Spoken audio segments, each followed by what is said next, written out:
सबको जय मसीह की। आज के सुबह मैं परमेश्वर की वचन की मनादी के लिए आप सबका स्वागत करता हूं। आज के सुबह हम दूसरा इतिहास उसका 19 अध्याय का 11वीं आयत से मनन करेंगे। और देखो, यहोवा के विषय के सब मुकदमे में तो अमरिया महायाजक और राजा के विषय के सब मुकदमों में यहूदा के घराने का प्रधान इश्माएल का पुत्र जबद्याह तुम्हारे ऊपर अधिकारी है, और लेवी तुम्हारे सामने सरदारों का काम करेंगे। इसलिए हियाव बांध कर काम करो, और भले मनुष्य के साथ यहोवा रहेगा। इस आशीषित वचन का अंतिम भाग आज मैं आपके सामने लाना चाहता हूँ। यहोवा भले मनुष्य के साथ रहेगा। यहोशाफात का यह वचन मानो उसका जीवन ही था। वह एक भला राजा था, इसलिए परमेश्वर की इच्छा मालूम करने के लिए बहुत चाहत रखा। साथ ही साथ ये जानकर उसके अनुसार कार्य भी किया।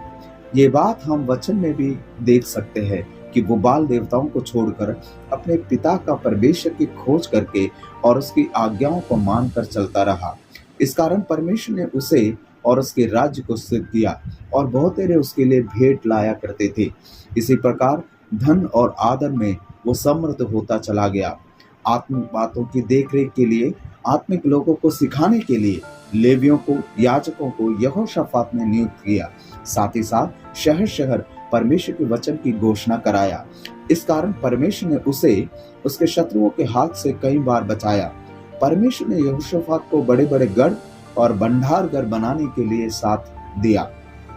लेकिन पड़ोसी राज्य का राजा आहाब के साथ परमेश्वर की जो बात नहीं मानता था, जिसने परमेश्वर को त्याग दिया था, उसके साथ रिश्ता रखना यहोशाफात के लिए एक फंदा बन गया था।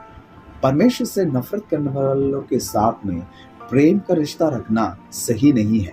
ये बात यहोशाफात को परमेश्वर ने कई बार समझाया था।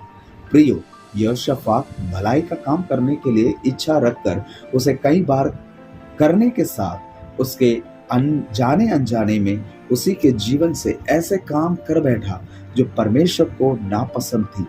फिर भी परमेश्वर ने उसकी इस कमजोरी को ध्यान न देकर गलतियों को नजरअंदाज करके उस पर दया किया।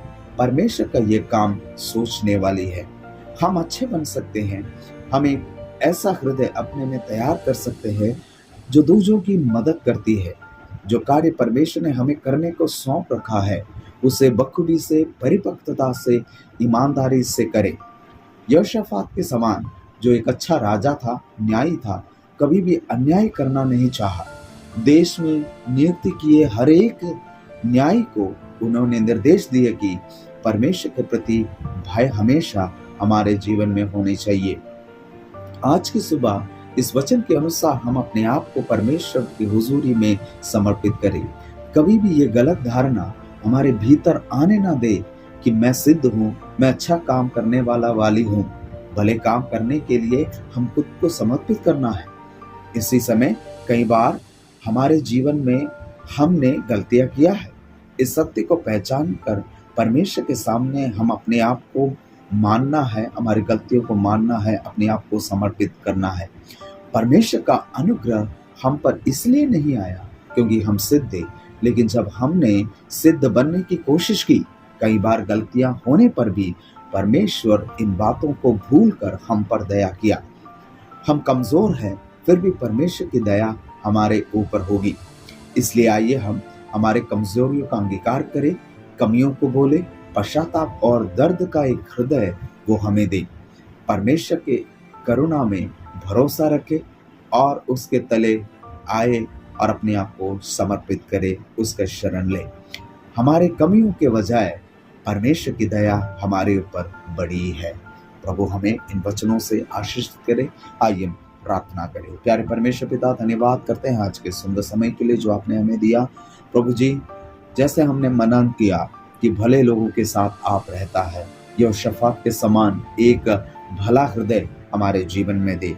हाँ, हम मानते हैं प्रभु, कई बार हमने गलतियां किया है, हम वैसे नहीं रहे जैसे आप चाहते थे, लेकिन फिर भी आपकी दया हमारे ऊपर बड़ी है। प्रभु, इस बात को समझकर हम अपने जीवन को समर्पित करते हैं, क्रमवित करते हैं। प्रभु जी, आज की सुबह हम हमें आशीष देने के लिए प्रार्थना करते हैं। सुनने वाले सबको आशीष दे, प्रार्थना करते हैं। यीशु मसीह के नाम से मांगते हैं, आमीन।